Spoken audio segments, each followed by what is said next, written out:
Hey, it's Edward Stephens. With the Stephens Group at Reese Nichols, I'm going to shower you with useful information today. You know, who doesn't love to save money? If you are buying a home, it's probably one of the most expensive purchases you ever make. So anytime you can save a few bucks, you're probably going to want to. And that's good money that you could use later doing that kitchen remodel or doing that master bathroom remodel or putting those heated floors in or whatever it is you want to do, right? So I'm going to show you how to save some money when you're buying a home, specifically on your closing costs.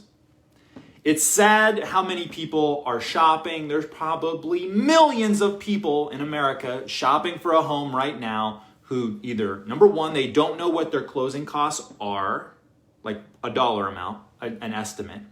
Or number two, they don't even know what closing costs mean. Like, what does that term even mean? They're not sure. So make sure when we get you out there looking at a home, or your other real estate agent gets out there with you looking at a home, know what your closing costs are. I can't help you save money on your closing costs if you don't even know what your closing costs are and you have no idea what's going on. So let's assume for this video, you already know what your closing costs are. Now we're going to talk about how to minimize them. These are the transactional fees that they don't go towards your down payment. They don't really help you sleep better at night. These are just the fees that you pay when you buy a home. The first one is the most popular. The first one, the roll-up, is the most popular. Let's talk about what a roll-up is. Let's say that you have closing costs that are going to be $5,000. I'm going to use a different color here. Let's say that you have closing costs that are going to be $3,000. Okay? And let's say you're going to buy a house. Can you guys see that? I'll use this one. And you're going to buy a $200,000 home. Okay? So if you don't want to pay your closing costs, obviously the zeroth one that I didn't put on here is you can have the seller pay them. Okay? But most people know that. What most people don't know is that you could, if the seller's not willing to pay those closing costs for you, those $3,000, you can take this and make it $203,000, and then the seller will pay your $3,000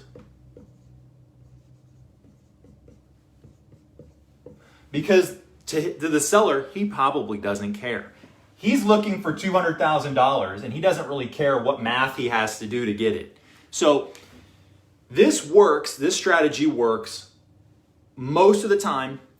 Where you may run into some trouble, the reason why I say it doesn't work 100% of the time is because at the end of the day, you don't want to have any problems with your appraisal.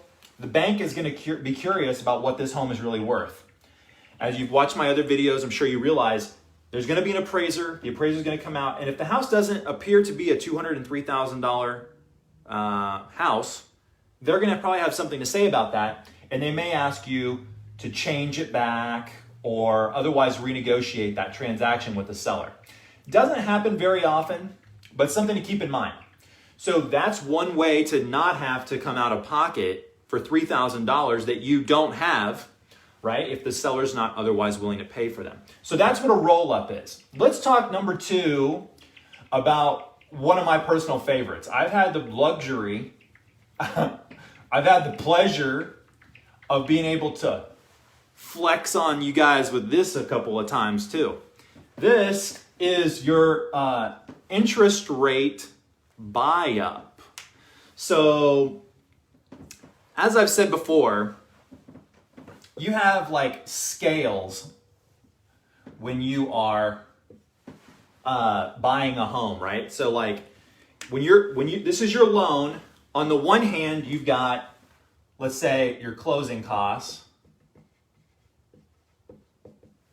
And then the other one, you might have your monthly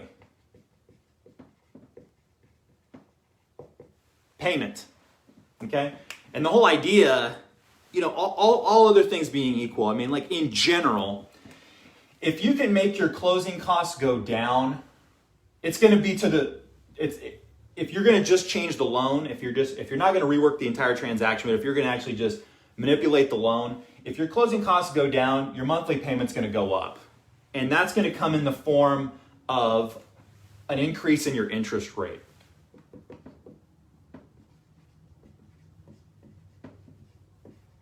Right? So what a lot of people do is, if they don't have the money for closing costs, if they don't have $3,000 for closing costs, like we said in the last example, they can talk to their lender and take a higher interest rate. Maybe instead of taking a 3% interest rate, now all of a sudden they're taking a 3.75% interest rate. And that's going to alleviate the closing costs. Talk to your lender to find out what the exact numbers would be. But you may say to yourself, hey, I don't have $3,000 right now, or more importantly, I don't want to use the $3,000 that I have. I want to use it on that master bathroom upgrade that we talked about. Keep the $3,000 in your pocket. Take the 3.75, that should say 5% interest rate. And if you can still swing the monthly payments, then do that. And that's cash in your pocket. I call it an interest rate buy up, because your interest rate's going up. Okay? The next one I see overlooked, number 3, I see overlooked primarily because people get their teammates involved in their transaction too late in the game. You know, when you're buying a home, it's kind of like playing a game of football. It's like playing a game of basketball. It's like you got to have teammates, you got to have people that are on your side that know how to take the three-pointer. They know how to block, they know how to rebound, they know how to make free throws, they know how to make the layup, they know how to, run the zone defense, they know how to make interceptions, they know how to make field goals. Some of these people, your field goal kicker, your safety, your point guard, okay, that's looked over a lot of times is this insurance agent. This is not something you do the day before closing. Like I see so many buyers, they call, as an example, they call ABC Insurance Company. Hey, Jeff, over at ABC Insurance Company, remember me? Hey, I'm buying a house tomorrow. Yeah, we're closing on it tomorrow. So that's the wrong time to do that. The right time to do that would be, hey, Jeff at ABC Insurance Company. Hey, it's Edward. I've got the best real estate agent in the world, and wouldn't you know it, that last night we were out and we found a house. And so over the next 10 days, we are going to be doing every kind of due diligence possible on this house to make sure it's the right one for us. What can you do to help? Like, that would be the right way to handle that transaction, right? One of the things that they can do to help you is they can talk to you about the different policies and what the costs are per month. When you're looking at closing costs, one of the big closing costs is your hazard insurance, right? Because Lord knows that if you're taking a $200,000 home and you're buying it on and you're only putting 5% down, the lender wants to make sure you have insurance on that thing because they got $195,000 invested here. So this insurance agent, this Jeff at ABC Insurance Company, he may give you a couple different options that cost different amounts. So let's take our old analogy of the scales again. Okay, and in this case, in the insurance, instead of talking about our closing costs and our monthly payment, we're going to talk about something that's kind of analogous to that, which is we're going to talk about your deductible and your premium. Okay? It's in a lot of ways like your down payment and your monthly payment. Your premium is what you pay monthly. You may pay it quarterly, you may pay it monthly. That's not my point. This is the thing you continue to pay. This is like what's analogous to your down payment, or I guess I should say it's analogous in the last example to your closing costs. Okay? So this is one time. Why am I telling you this? We're talking about saving money on your closing costs here. So follow me. if you change your deductible, you can change your premium, right? So if you're willing to take a higher premium every month, your deductible will go down. If you're willing to, in this case, if you want to lessen your closing costs, this will also be true. So when you close on a home, they'll collect from you a few months of your insurance up front. They may collect like 3 months of your insurance up front. They don't have to if you're putting 20% down, but in most cases where you're not putting 20% down, they're going to collect insurance from you up front for 3 months. How much is that? Right? Like, how much money is that? Well, if you want to make the amount that they're collecting from you at closing go down, that would mean your deductible's got to go up. Now, be careful with this, because the deductible is how much you pay when you have that hailstorm come through. Your deductible is what you claim. It's what you pay when there's a tornado. The deductible is what you pay when you have a flood in your basement and your sewer line backs up. So you have to be careful, and it's not about blindly going in here and making a decision to lessen your premiums as low as possible, and then not have the money on hand if something were to happen and you don't have the money to exercise your insurance because you don't have the money for your deductible, okay? Be smart about this. As with anything that I'm giving you here, it's just a tactic that you can use to accomplish a goal. It's up to you to know when and where it's appropriate to use, or use a real estate agent who knows what they're talking about, or an insurance agent who knows what they're talking about, and they'll be able to help you with that, okay? So that's number 3, insurance. Lender fees. What did I want to say about lender fees? Well, I know that it's a good idea in most cases. It's a good idea in most cases to talk to more than one lender. Notable examples of where it would be a good idea to talk to more than one lender is if you don't have any pre-existing relationship with a lender. You hooked up with this lender basically not off of a referral, not off of somebody that you trust, not off of somebody who's done the last 4 transactions with you over the last 20 years. But if you just got online and you hit the first Google ad word that came up that said home loan, and you got linked in with abc.com that does home loans, right? Then there's a massive opportunity for you here to shop for lenders and try to find somebody who's going to charge you less money. Lenders make fees usually based on the amount of money that they're lending, right? And some lenders may charge 0.5% for the size of the loan. So like in your example that we're working here of your $200,000 loan, right? And let's say that you put your 5% down.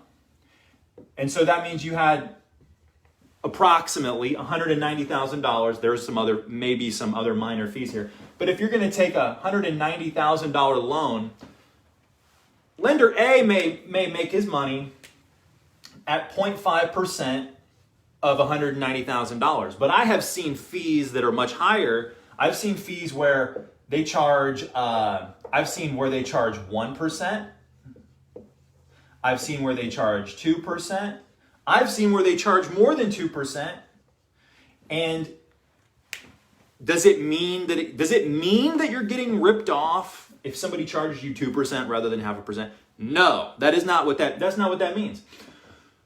This isn't a conversation about how to not get ripped off by a lender. This is not a conversation about how to pick a lender. This is a conversation about how to lower your closing costs. Okay, so for the purposes of this video, we're talking about 5 things that are going to lower your closing costs. Shopping for a lender is one way to do that, because this person's going to collect less. This person that's charging 0.5% may indeed collect a lot less from you, 4 times less money off of her fees than this person. Okay? These lender fees are just one of many aspects, one of many pieces that go into your overall closing costs. You understand? So this isn't like your whole closing cost here. This is just one little piece of it, but it's a significant piece nonetheless. And if you lessen this piece, obviously you'll lessen your closing costs on the overall deal. Okay, the last one that we're going to talk about is with regard to closing. Now, I knew this from before, but I was reminded of this when I did my broker classes. So as many of you know who follow me and are friends with me, so I got my broker's license in the state of Kansas back in February of this year. So I became a licensed broker. And what that means basically is that I'm still trying to figure out what that means. No, I'm just kidding. I know what it means. It means that I've taken some exams. I've taken an exam. I've sold a certain amount of real estate, and I'm supposed to know what the hell I'm talking about at this point. Okay. Number 5 is regarding closing.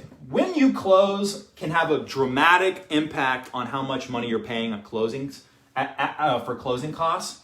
So if let's take a standard, like let's take like a 30-day, right? So like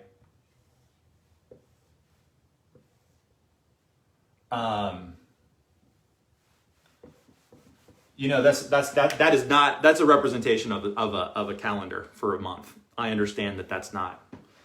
Okay, so if you closed on, let's say you're closing, right? Like you've already done your home inspection, you've already done your appraisal, you've already done the loan, everything's getting ready to be wrapped up, and you're gonna go to the title company, you're gonna pick a day to go to the title company and sign for your loan and also sign for the deed.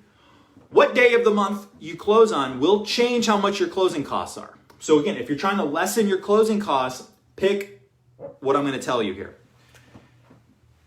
If you close at the end of the month rather than the beginning of the month, it'll be different. Your closing costs will be different. When you close at the beginning of the month, like let's say, okay, you have an example where this is the day you close. This is the day of the month you close, right? If you close there, then the lender is going to collect prepaid interest for all of these days at closing.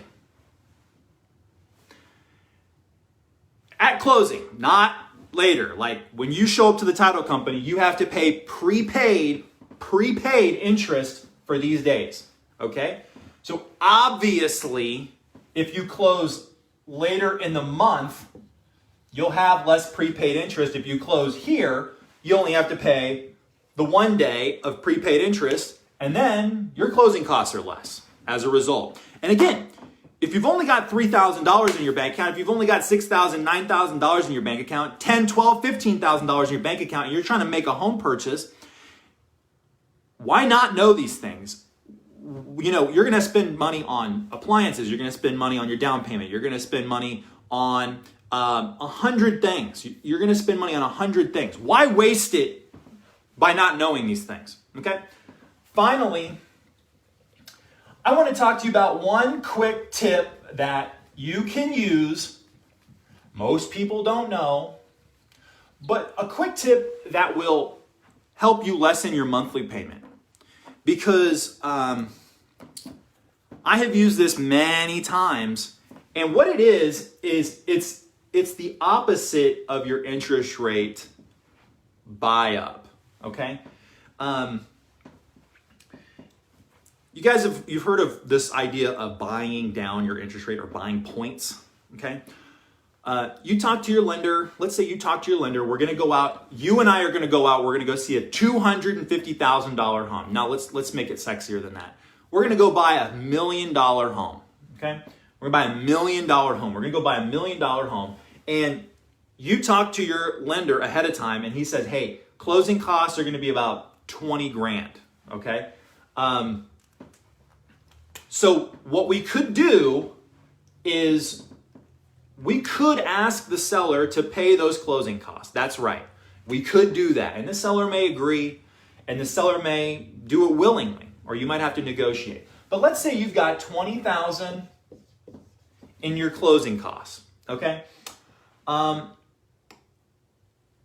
I have seen sellers who are motivated and they're like, I'll pay your closing costs. I'll pay your closing costs.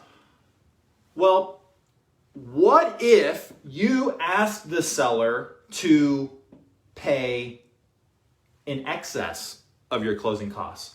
Let's say that you didn't want them to just pay 22. Let's say, hey, let's hit them with 25. Let's hit them with 25. Let's hit them with an extra $5,000. And you say, well, what's the extra $5,000 for? What am I going to do with this? I don't have an extra $5,000 in closing cost expenses. And if you're super smart, you'd say, well, I can't use that $5,000 toward my down payment. Maybe I should take the price of the home and reduce it by $5,000. So instead it's like $994,000, whatever it is, $995,000. Why was that so hard? I don't know. Maybe I can't do math. $995,000. You could do that with the extra $5,000, but instead you could take this $5,000 extra that we negotiate, go to the lender and say, I want to buy down my interest rate. So they're going to take your interest rate and they're going to drop it from a 3%. They're going to drop it to a 2.875%, right? They're going to buy it down. You're going to buy it down. You take that $5,000 and you're going to buy it down. Really, the other way to think about it is you're taking this money and you're prepaying some of that interest so that over the course of the loan, it looks more like 2.875 on the loan. If you do that, that's going to have a direct impact on your monthly payment, because then your monthly payment is going to go down as a result of that. So you've used the extra $5,000 you've negotiated here to make your monthly payment go down. And that will usually have a bigger impact on you than taking the $5,000 off of the sales price. So Edward Stephens here from the Stephens Group at Reese Nichols. If you have any questions about any things we talked about today, feel free to shoot me a message. I look forward to hearing from you. Comment if you think that this was helpful too, and look forward to seeing you guys one day at the closing table. Bye-bye.